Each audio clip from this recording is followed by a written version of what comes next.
Өнүктүрүүнүн жашыл жолуна өтүү стратегиясын ишке ашыруунун негизги жана натыйжалуу механизмдеринин бири туруктуу мамлекеттик сатып алуулар болуп саналат. Туруктуу жашыл сатып алуулар кадимки сатып алуулардан кандайча айырмаланаарын карай турган болсок, туруктуу мамлекеттик сатып алуу процессинде 3 негизги факторго көңүл бурулат: экономикалык, социалдык жана экологиялык. Экономикалык факторлор товарларды жана кызматтарды өндүрүүгө кеткен чыгымдарды камтыйт. Мисалы, сатып алуу, сактоо, иштетүү жана калдыктарды жок кылуу. Башкача айтканда, алар канчалык деңгээлде жашыл экономиканын принциптерине жооп берет. Экинчи маанилүү фактор социалдык. Бул өндүрүш процессинде социалдык адилеттүүлүк, теңдик, коопсуздуктун болуусу жана адам укуктарынын сакталышы жөнүндө. Экологиялык фактор бизнестин айылына чөйрөгө канчалык кам көрөөрүн баалайт. Климаттын өзгөрүүсүнө жана био ар түрдүүлүккө тийгизген таасири, товарларды жана кызматтарды өндүрүүдө жаратылыш ресурстарын сарамжалдуу пайдалануу жөнүндө.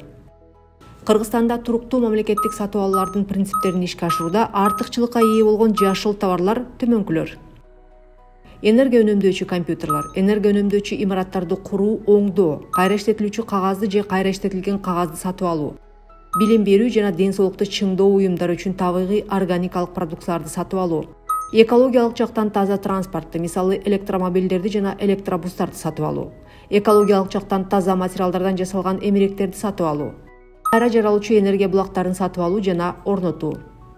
Мамлекет товар жана кызмат көрсөтүүлөрдүн эң ири сатып алуучусу болуп саналат жана бул туруктуу сатып алууларды өнүктүрүүгө чоң стимул. Вообще во всем мире государство тратит около Дүйнө жүзү боюнча мамлекет болжол менен 20-30%, ал эми кээ бир өлкөлөрдө 40%га чейин товарларды жана кызматтарды сатып алат. Бул абдан чоң ресурс болуп саналат. Кыргызстанда да абдан чоң ресурс бар. Анткени дал ушул туруктуу өнүгүү критерийлерин же туруктуу өнүгүү стандарттарын киргизүү аркылуу мамлекет жеке секторду айлана чөйрөнү булгабоого стимулдай алат. Эгерде жеке сектор кандайдыр бир товарларды же кызматтарды мамлекеттик сатып алуулар аркылуу жеткирүүнү кааласа, анда алар туруктуу өнүгүү критерийлерине жооп бериши керек. Соответствовать критериям устойчивого развития. Мамлекеттик жашыл сатып алуулардын катышуучуларынын өндүрүштөгү туруктуулугу эл аралык экологиялык сертификаттар менен тастыкталат. Айлана чөйрөнү башкаруу системасы боюнча ISO 14000 стандарты, ISO 51000 энергияны башкаруу стандарты, Адилет соода стандарты, Токой сертификациясы, биокежи органикалык айыл чарба продукциясынын стандарты, Кыргыз Республикасындагы адал улуттук стандарты, CBT баалоо системасы жана конок үйлөрүнүн сертификациясы, жашыл кеңсе ыктыярдуу экологиялык сертификация системасы жана башкалар.